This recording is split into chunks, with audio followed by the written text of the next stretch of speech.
This is Lois Whaley for Women Today and Yesterday. My special guest today is Tali C. Malott. Tali, are you actually a native of Athens? I am. Oh, from age 3 on. From age 3 on? Yes. My goodness. So you've been here, well, what high school class were you in? I was Athens High School class of 2002. 2002, Mm-hmm. Okay. So really rather recent, aren't you? It seems like a long time ago. A long time ago. My youngsters went to school. Actually, my older son was a kindergartner right here in this building in the former Morrison grade school.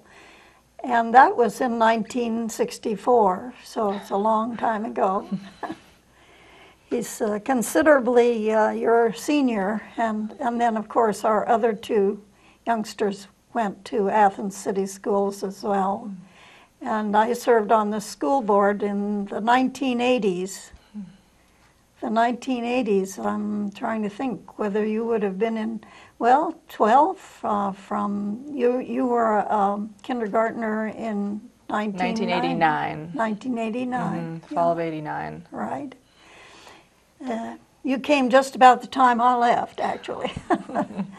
But, yeah, I have long-time memories of this building, but now that I've been here with Athens Community Television since 2006, it's quite a different building from what it was when my son Dick was a kindergartner here long, long years ago.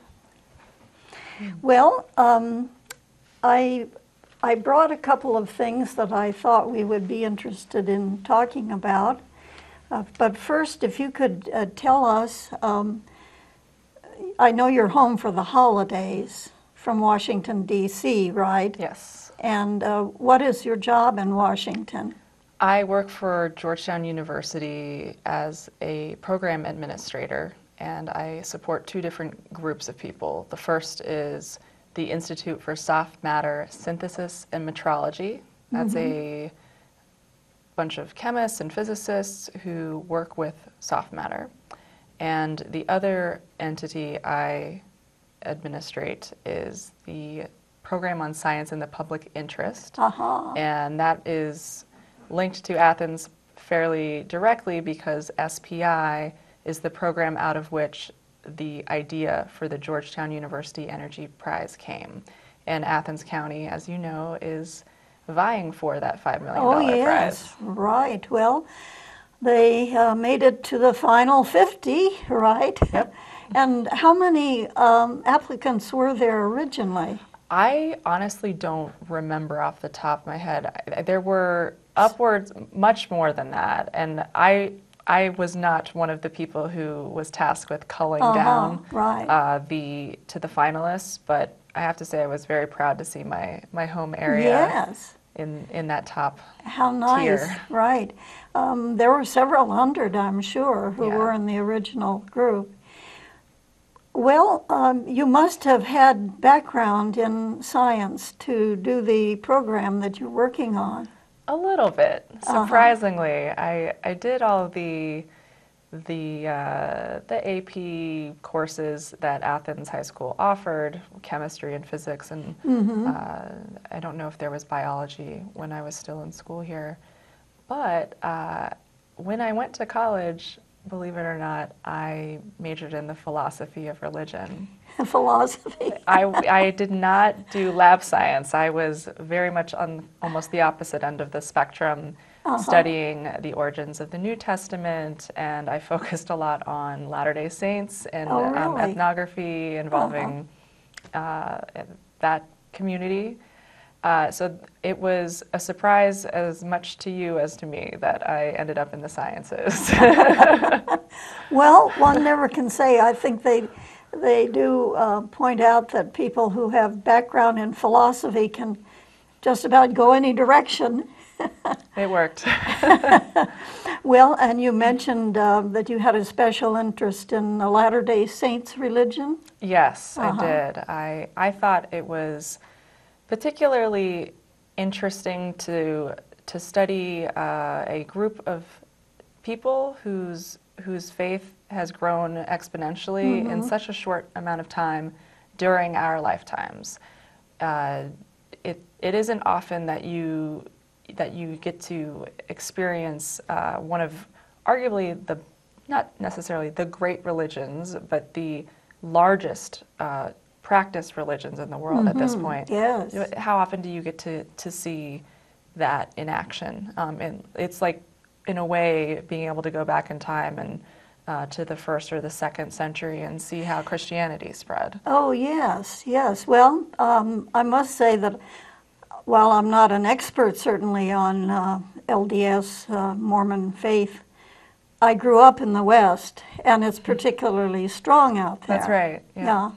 I'm from Nevada, went to public schools in Nevada all my time, and had a couple of boyfriends who were Mormons long ago, you know, and so on. And so I'm familiar, of course, with their very, very strong outreach program. That's right. In which, and people, like, as you point out, all over the world have seen their missionaries. They've come to our door here in Athens, you know, and so on. And I know that it's one of the things that their families are strongest in believing is supporting their own sons.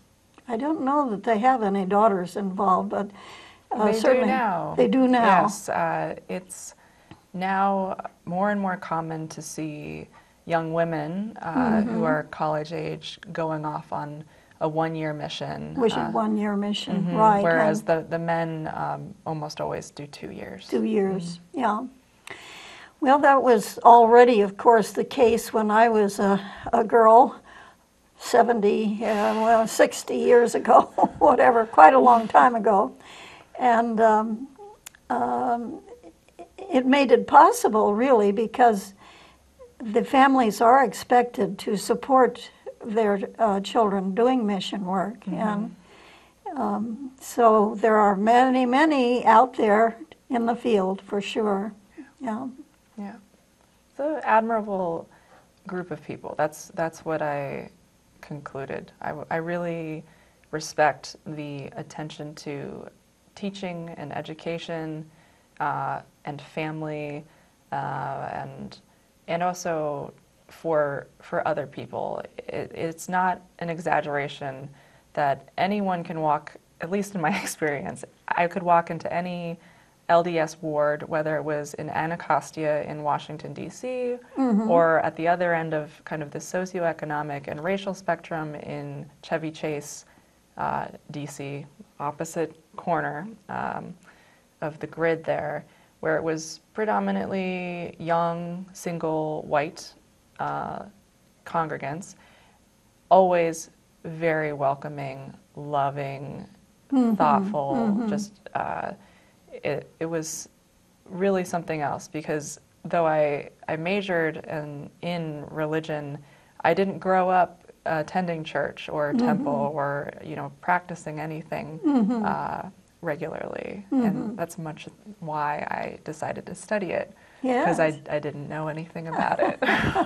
Well, and of course it's a wholly American originated religion, because the first founders were 19th century people from the East originally, but because of the problems that they had with society, they moved to Utah early on, 1850s, I believe. I'm not sure. They had a stopover in, I want to say, Kirkwood, Ohio. There's still structures and historical kind of plaques up there. Then they were in Illinois and they were in Missouri, and kept having to almost leave, just keep retreating to what they termed their Zion.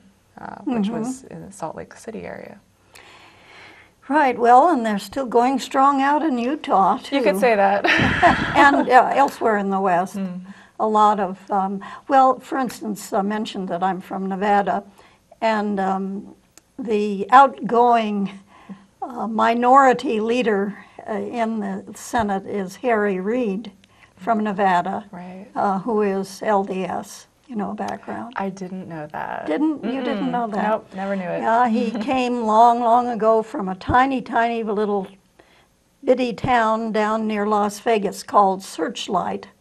And that is, I think it's today considered a ghost town, but maybe that's only in comparison to a place like Las Vegas, which is fairly close by to Searchlight. So, and that's a place I visited when my uncle lived there before World War II for a while. So, In Searchlight. in Searchlight, yes. He was doing mining at the time, in the late 1930s. So, Wow. yeah. Small world department, as they say. It is. Well, I was looking at this latest Athens news, and they had the article about composting a masterpiece, which of course is one of our strong suits for Ohio University, is the composting that they do of food waste. That's right, yes. And I haven't been up there for a number of years, but of course a place like that doesn't change much. I think there might be a new building there. Since I went up, it was just kind of getting underway in about 2007, 2008, and I visited the woman who was very active in setting it up originally. She's been away from the university now for some years, but it's now really going strong, and they mention figures here. I read that yesterday and was blown away with how effective it's already been. Just to look at the numbers from when it started, and then I think they've put in, they've upgraded the system and put in a new, like an addended kind of facility.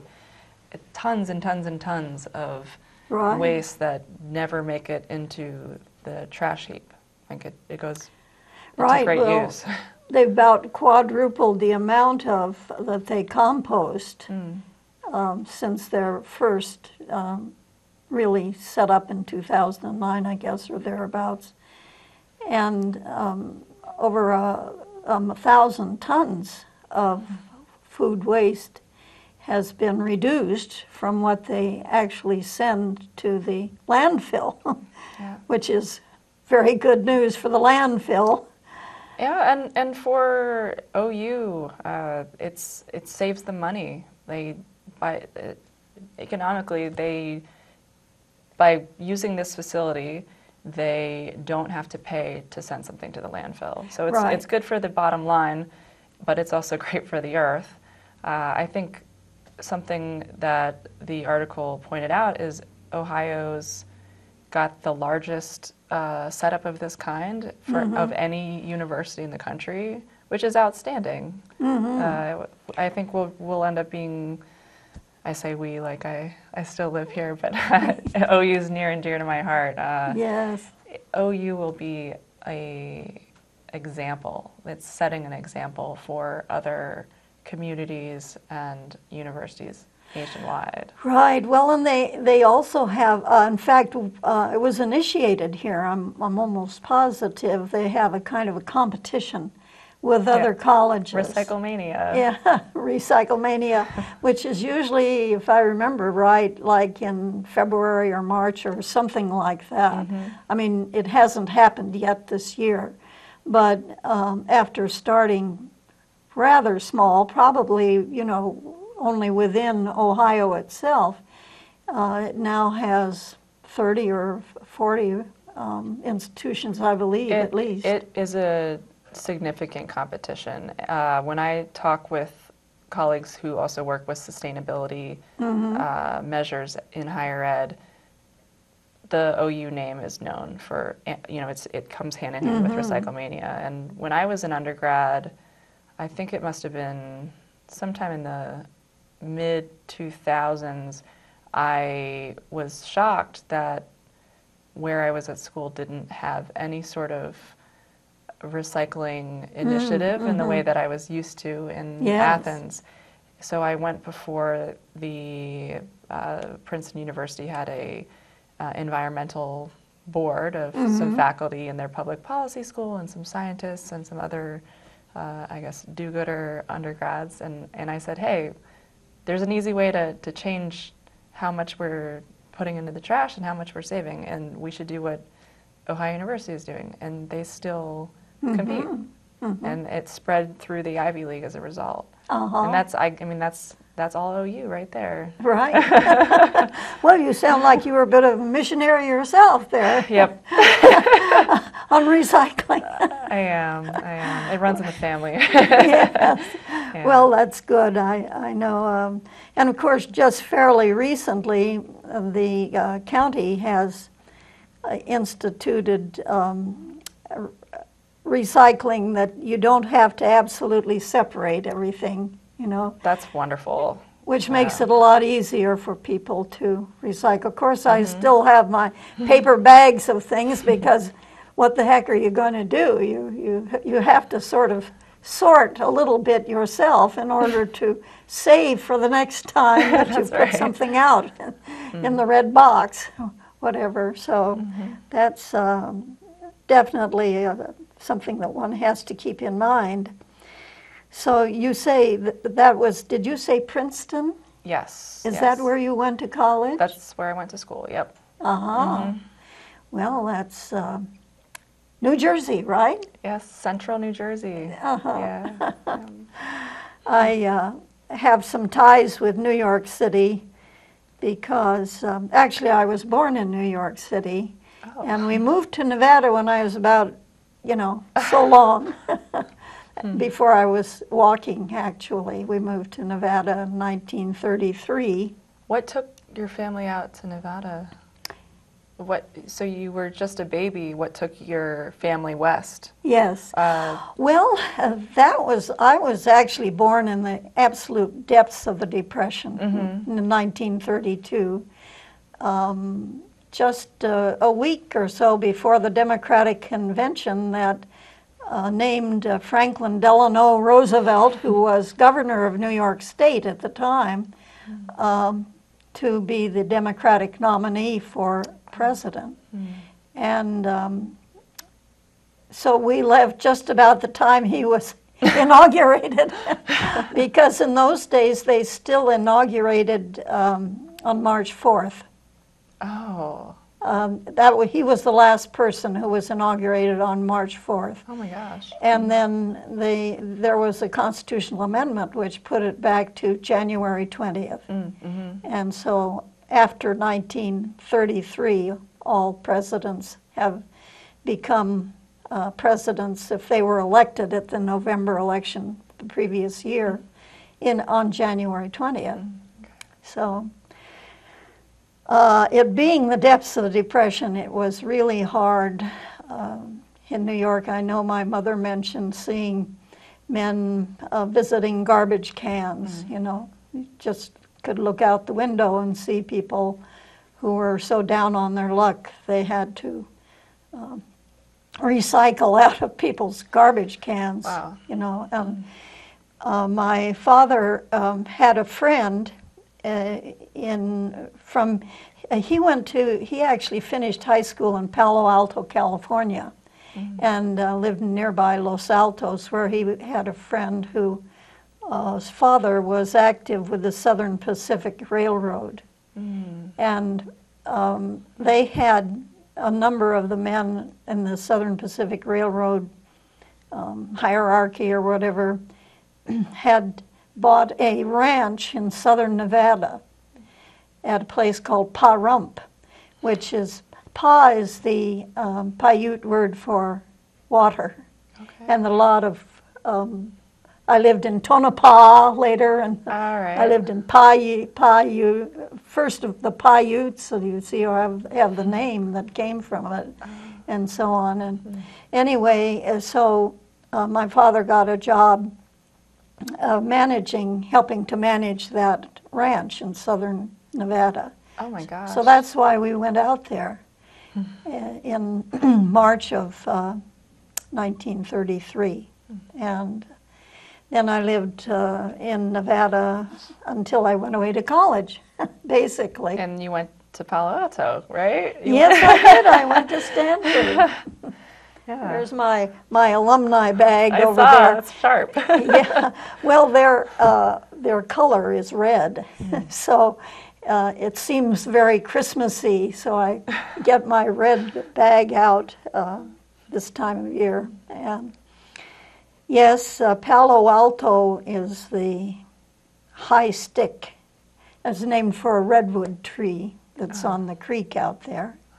And Los Altos just means the high sticks, the high ones. So there's a connection there. And did you go to a graduate school after Princeton? Nope, no graduate school yet. Uh-huh. Just work. Well, Yeah, working. work. How long have you been at Georgetown? I passed my 6-year mark on Veterans Day. Oh, really? Okay. So it's quite a while, since 2009 or so. Yeah. Yeah. Right. I stuck around. My first jobs were also education related. I stayed in Princeton and worked for a very small company that was kind of like a monster.com for teachers looking for jobs in public schools. And our biggest client was the New York City school system. We would go in and all the different boroughs and see the people line up trying to get jobs and make that work. And then I moved to DC after about a year and a half. Well, for a young person, you've had quite a variety of experience, really, haven't you? Yeah, so far so good. So far, so good. Well, during your current position, I think I was a little curious about that title of your title, metrology. Oh no, I didn't do my homework. So soft matter synthesis and metrology. What I can say is what soft matter is, or what an example is. Okay.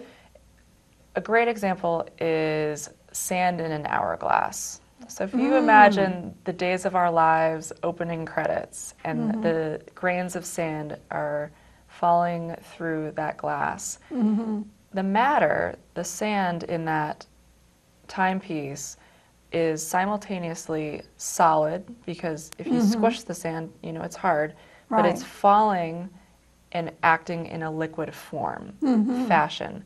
So you get soft matter where it is two states of matter, or is exhibiting the properties of two different types of matter at once. Then you can get into fun stuff like plasma. And we've got both the physicists and the chemists who apply their expertise into anything from biomedical usages. I've seen some microscopic screenshots of cells and dyes that have been used to point out how soft matter is behaving under pressure when force is applied. Or one of my boss's wife and colleague, who's a physicist herself, is creating a soft matter influenced paving material that is more cost effective and also better for the environment, because you use less of it. It's just as structurally sound as asphalt, but you don't have to put in as many of the raw materials. So you wouldn't necessarily think of something that sounds as high tech as soft matter physics as being as pedestrian as the roads we drive on, but that's how applicable it is across all sorts of uses. Right, things that like you say, when you spoke of the hourglass, I was thinking of sand dunes. Because right, when yeah. the wind blows, the sand moves bit by bit, and so the dune itself shifts its place eventually. It does. Yeah. Yeah, like waves. It is waves. Waves. Silly putty is another Oh, common yes. example where you can One that bounce that all children- over the place. Children really enjoy Yes, the yeah. the silly putty. Yeah. But metrology, I wish I could do a timeout and look that up for you. It's Well, we'll catch up on that Okay. later. How's that? But yeah, it's interesting because there are things like asphalt, as you mentioned, which again, once it hardens, you know, you think it's going to be there. On the other hand, on a very hot day, yeah. you may find it turning back to something semi-solid, really. Which probably is a good thing if, or not necessarily on every hot day, but let's say in a place like Athens where there's a lot of sandy soil Yeah. and the roads are going to shift, or the underlying support. Well, if you have a more flexible sort of material, you might not have to pave it as often. Right. In fact, this very Athens News that we were talking about has a picture of the top of Mill Street with bricks and a little bit of you know, the asphalt that had been put over it but was gradually wearing away from all the people who were stuck there at the top of Mill Street, I suppose, and then roared off. But the bricks are solid, but the asphalt isn't. Yep. Yeah. Yeah, the bricks are still there. They'll be there for a lot longer too. Yes. Well, and following up on that Athens News again, they had a picture of College Green. Wasn't that wonderful?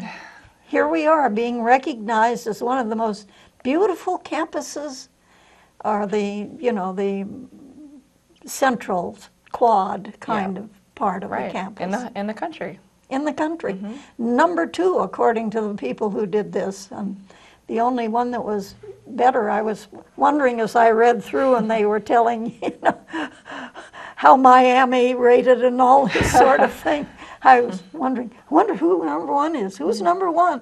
Well, in the very last paragraph, they tell you that it was Santa Clara College. Oh, no wonder. Out in California, Yeah, actually. it must a be Jesuit gorgeous. school, I believe. It is, yeah. Yeah, so, my goodness. Have you traveled to California in your job? No, I haven't. I get to be in the trenches back in DC while my colleagues, specifically the person who came up with the idea of the Energy Prize, and then one of my other bosses, they have been to Washington State. They have been to, or they have some plans in the works to go more in kind of the middle of the country, out into California, because there are numerous participants, competitors in the Energy Prize. But I get the honor of staying in DC and making sure everything's running properly. You keep the home fires burning. Yep, Yeah. happy to do it. That's good, that's good. Well, we lived in D.C. When my husband was doing his research for his doctorate, so you can guess that was quite a long time ago.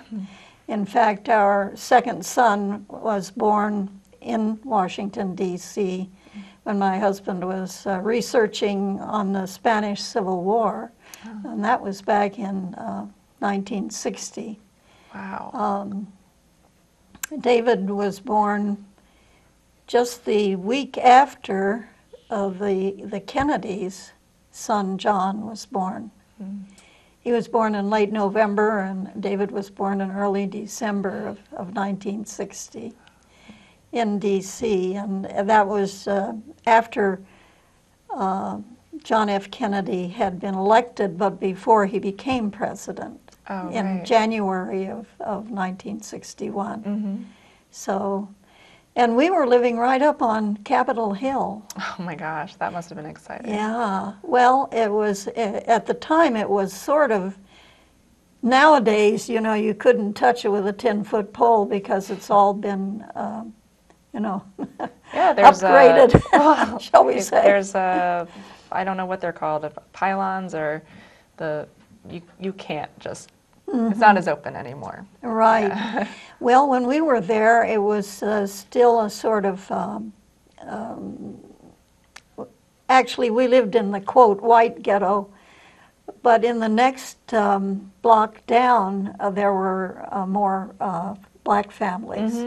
Yep. And it was actual row houses type place, all the way up to Pennsylvania Avenue and the Library of Congress. And that's all been torn down now. And right across the street from where we lived, on C Street Southeast, they have built the Madison building of the Library of Congress. Oh my gosh. Yeah. And is the Library of Congress where your husband was doing some of his research? It's, well, it has 3 buildings. But when you were there, he was... There were 2 buildings there. He was going in... It was, they built it after we left. They built the Madison building. Okay. It was still the old-fashioned houses at the point that we were there. But out our front door, which was actually a basement, a basement apartment, we could see the oldest of the house office buildings. Yeah, so it was, we were there 2 years, and it was very nice. I was able to take my older baby to art galleries and things like that in his pushcart. So it was really fun being in Washington, D.C., and I had relatives who lived in nearby Virginia, so I could, you know, see them from time to time. But, you know, I was active in the League of Women Voters back then, and you mentioned Anacostia, and the League had a position in those days that someone from the board of the League needed to visit every little unit that met. They met differently then, and now they're more likely to have a sort of one large meeting, but in those days they did neighborhood things. Yeah. So there was a league in Anacostia, and one of the league officers would often take me to that meeting, because she said, and this was, you know, 1959, 1960, she said that the other league officers did not want to cross central Washington, D.C. at night. Yeah. Most of them lived in Northwest, which is the Tony part. Yeah, still is. Yep. Definitely. Do you live in the Tony part? I do. I don't own anything. I definitely rent, but I live up there because I can walk to work. Oh, well, that's great. And it is not cheap. No, I'll say that. It isn't. If there was an easier way to get to Georgetown University from anywhere else in the city, I would move there in a heartbeat. It's right. Yeah. Georgetown is in the Northwest, isn't it? Yeah, very definitely. Right by the Potomac, overlooking the Potomac. Have you lived in the same spot since you first went there? When I first moved to D.C., I lived in Columbia Heights, which is more centrally located part of Northwest. It is known for being approximately 1/3 white, 1/3 black, and 1/3 Hispanic. Is that right? And it was wonderful just to see, to walk out my door and hear different languages, see different types of people, and sometimes I felt like I was living in Central America because you would see little carts and types of foods I'd never experienced before. And then I moved, let's see, after Columbia Heights, I nannied for a while, and I moved in with a wonderful woman. I also lived in a basement, but it was in the neighborhood called south of American University called Wesley Heights. And its claim to fame, one of its many, I guess, is when President Nixon was still Vice President Nixon, he lived on a road called Forest Lane, and the Checkers Life magazine photo shoot was done at that property. Interesting. Well, you know, one of the things that a lot of people who haven't lived in D.C. don't realize is that at least in the oldest part of the city, they began with alphabetical things, A, B, C, D, and so on. Like I mentioned, I lived on C Street Southeast. But because it's divided into quarters, there's a C Street Southeast, a C Street Northeast, which is about 6 blocks away in theory, you know, and so on. And then after you finish through Z, I guess, I never heard of Z. But you're right, there is no Z. there is no Z. W is the last. W is the last one. Then they started doing one, you know, like ash. I don't know what it is. One syllable. One alphabetical. syllable. Yep. Alphabetical. Then they went to 2-syllable alphabetical. They did, and there are 3-syllable alphabetically. As you expand outwards from the cross points of the grid, you know, A, B, C, D, yeah. So if you want to go to, say, Forest Northeast, and you think they said Forest Southeast, you're going to be very, very far away. You will, yeah. You will not be where you wanted to go. You'll be totally lost. But that is one of the interesting things about D.C. And then, of course, there's also the problem that because there are so many streets that run at diagonals, Oh, yeah, yeah. they have places where there are squares, so to speak, circles. Circles, Circles. Whoa. Circles where the pretty much guaranteed if you hear of an avenue that has a state's name, like Wisconsin Avenue, Connecticut Avenue. The big ones, the main ones, are going at the diagonal, and they come together at these circles. And the roundabout on Richland Avenue has nothing on these things because they're. That is so easy compared to those DC. are wonderful. Yeah, because if you get in the wrong lane, you know, and if you're on the inside lane, you may be 4 lanes over from where you wanted to get out. Yeah, you might as well just keep going around and try on the next circle. Yeah, that's really something.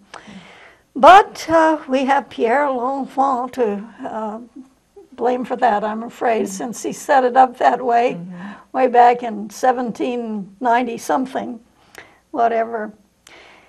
Well, I wanted to talk a little bit about neighbors of yours. Oh, yeah. This book perhaps is familiar to you. This is Maya Lin's early, she wrote it about 2000, I think, and it's got a lot of other things in it, but since you live on Cable Lane, I know the Lynns lived on Cable Lane also. Yep, they, Julia, Maya's mom, Dr. Julia Lynn, was our next door neighbor, as much as you can be a next door neighbor on Cable Lane. On Cable kind of Lane. look through the woods and you see the roof or the lights. Right. And I think I was 5 the first time I met Maya, because she's exactly 25 class years before my Athens High Right, that's right, isn't it? graduating year. And so at her, you know, she was about my age. She was 30. She was back home from having already designed the memorial. Oh, and yeah, gone she on was to, only 21 when she yeah, did that. Yeah. Student at Yale. She's been a role model, inspiration for as long as I can remember. Right. Yeah, and I have to say, especially because I share something with her that's very fundamental to how I look at the world, and that's being the daughter of a Chinese mother. Uh-huh. And when you have a parent who is from another country or culture, especially one that has such a deep, long understanding, you know, thousands of years of Chinese culture. And, Yes, right. It was crucial that Julia Lynn and my mom were great friends, and Julia kind of encouraged my mom to let me go to the East Coast for school. It was, you know, it's okay to leave Athens and Yeah. go into the world. Right. And because she had said, you know, look at the opportunities Maya and then Maya's brother Tan, who's a poet, got, you know. But Athens is always home.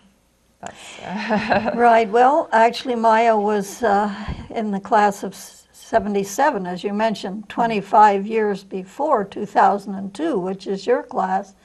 And our oldest, the one who went to kindergarten here in 1964, was in the class of 77. Oh, no So, way. Maya was actually in his one of his classmates for a number of years. Yeah, middle Yeah. school and high school. Middle school, high school, even earlier, because Maya went to the Putnam School, which in those days was a, you know, a university experimental school. And our children went there too, because we happened to live next door when they needed a boy. So our son David was entered the nursery school there when he was 3. And went to Putnam School itself, and Maya was a student there. Dick started at Morrison and was here through 2nd grade, and then went to Putnam for a couple of years.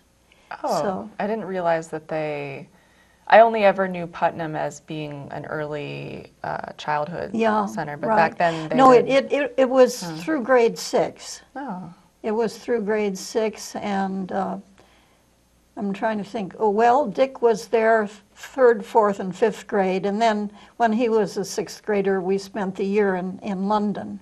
So he was not there. It's his 6th grade year, but and they closed it when after our daughter was in 3rd grade.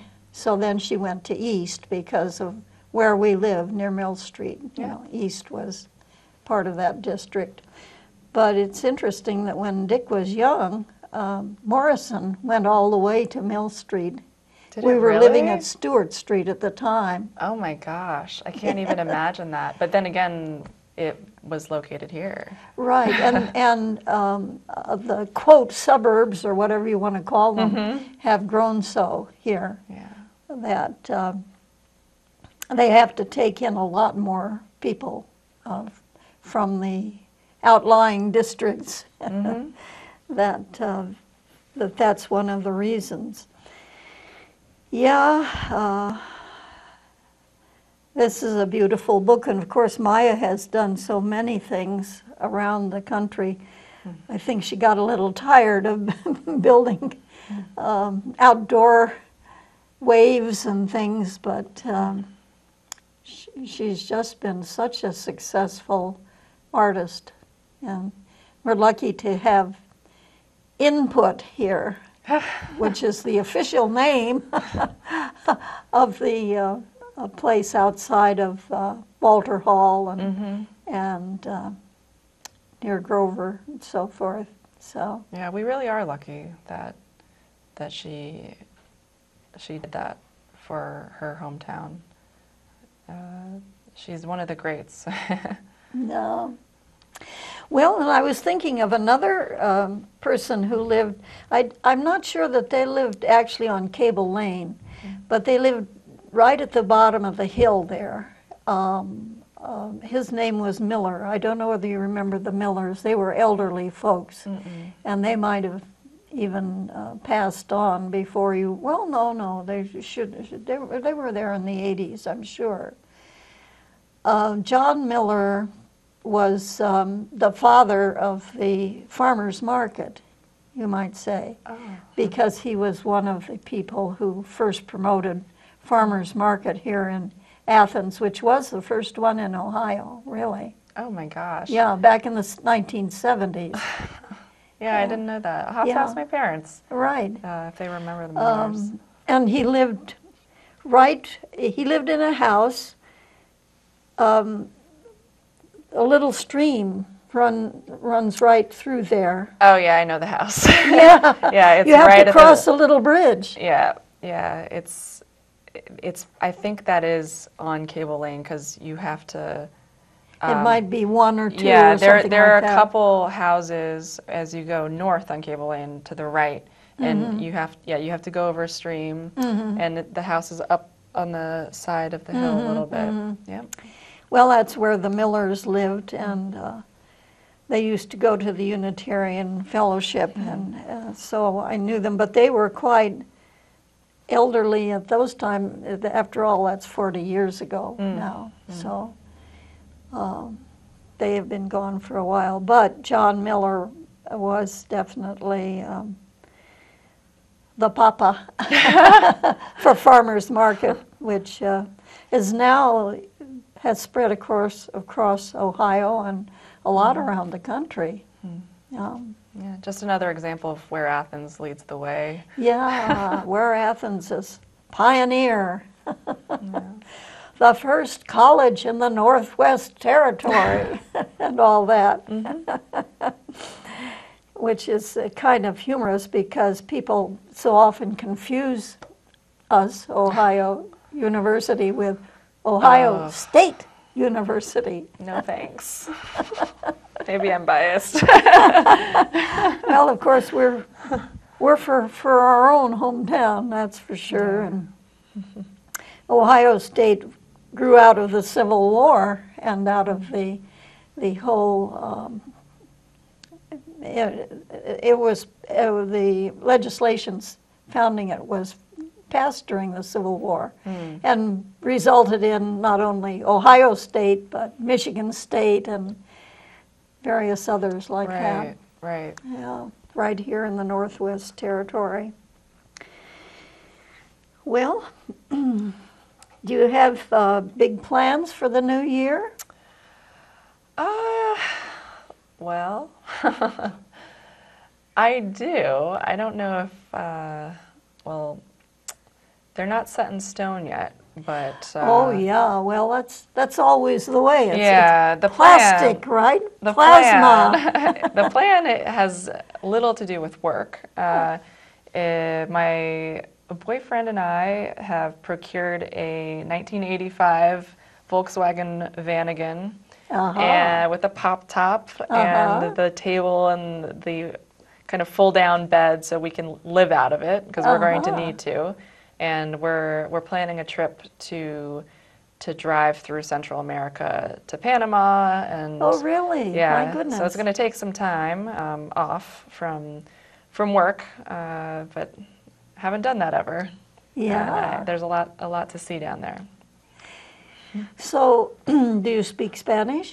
That's something I need to work on. Well, you know, I took Spanish in high school. In fact, my mother taught Spanish. She had lived in Mazatlan, which is on the west coast of Mexico. Oh, wow. It used to, in fact, it was very busy and active with the China trade. Wow. Because luxury goods, silk and so on, went from China to the west coast of Mexico, of course, on the Pacific. Sure. And so one of the things we had at home, and we still have one of them, was we had two little antique chests, which were covered with leather. They were basically wooden, cedar, made of cedar, and covered with leather, with brass nails, holding the leather and beautiful design on them, which at one time had brought silk shawls from China to Mexico. In Mazatlan, where my mother and father were living. That was before I was born. But my mother lived there with my father for at least 3 or 4 years in the 1920s. Oh my gosh. Huh. So she spoke Spanish pretty well. Survival mode, and she'd taken Spanish in college because she was already engaged to my father at the time. He was working in Mazatlan in the shipping business, which was still pretty active then. Okay. And so she knew she needed to learn some Spanish she to knew go she meet up needed with to your learn some dad. Spanish. And then after living there for 3 years, she could really speak it pretty well. Now me, I took Spanish in high school and college, and I thought, when my husband went to Spain on a Fulbright in 1978, I thought, well, I'll just brush up a little bit. Famous last words. Oh, no. But your trip should help you very much. It better. Better. I'm gonna have to sink or swim. I'm looking forward to that. Are you going to listen to tapes and that sort of thing? Mm-hmm. Yeah. Well, it's important. I didn't do that before I went to Spain, and that was a big mistake. In fact, the thing that struck me most when we got back to the States after being in Spain for about 8 months was that I could understand people talking on the street, passing by, not having to fasten my eyes on them, their lips as they were moving and that kind of thing. Oh, music to your ears. Yes. Well, that sounds like it would be quite an adventure. Does your boyfriend speak Spanish? More than I do. Oh, yes. okay. Yeah. Well, that's good. Yeah. And he has a sister and brother-in-law who did something similar, and he's picking their brain over what to do and what mistakes to avoid. Yeah, right. Yeah, well, it's true. I mean, you can go all the way, I think, to practically the tip of South America. I mean, I think there is, that's what we'd like to do. But that's what you'd like to do? Yeah. Go down through Chile and... Exactly. Yeah. Well, that's quite an ambition. Let's hope it works out. Yeah, right. Knock on wood, that's for sure. Yeah. Well, tell me when your birthday is. August 8th. August 8th. Let's take a look in my book called Remember the Ladies, a woman's book of days, and see what they have here. They have death days and birthdays for women, and then there are some days that there isn't a famous woman, that they've assigned someone from so long ago they don't really know when her birthday is. So let's find out who's on August 8th. June. My birthday's in June, and Lillian Hellman shares my birthday. I think they even have a picture of her somewhere. August, July, August. Here we are. Okay, she's one of the ones that's not known. I was gonna say, who is this person? Alice Kite Teller, born in Ireland in the 13th century. Exact date unknown.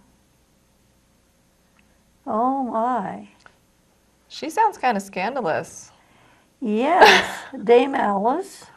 She was accused of witchcraft had been married 4 times, and her first 3 husbands had died in mysterious circumstances. Oh dear. I imagine she wound up rather badly. Yep. Okay. Well, it says here, she wasn't burned at the stake, but one of her servants was. Poor servant. Poor servant. Oh. Yeah. Well, you just never know what you're going to find here. But now you know that you share a birth anniversary with someone who was assigned to August 8th. Now I tell you what, you're going to replace her, okay? I'll do my best. You've got about 40 years ahead of you, and you can do your best to replace that gal on right. August 8th. That's a deal. Okay. Well, we're just about done with our talk here. Is there something you'd like to tell us, or? Well, I can't help but promote the Georgetown University Energy Prize as a Of whole. course. And Yes. I believe in the new year we're going to have some interesting infographics and data that you'll be able to go to guep.org and see how Athens County is doing as far as progress in energy saving. Did you say GP? GUEP, so GUEP. .org. .org. Yeah. Okay. Yeah. Georgetown University Energy Environment Prize. Yeah. Okay. GUEP.org. And if you just Google Georgetown University Energy Prize, Yeah. that URL will come up, and it'll have infographics, and even right now you can go and see the sort of press releases that all sorts of communities and small towns to medium-sized cities have put out there to say, hey, like, look what we're doing already.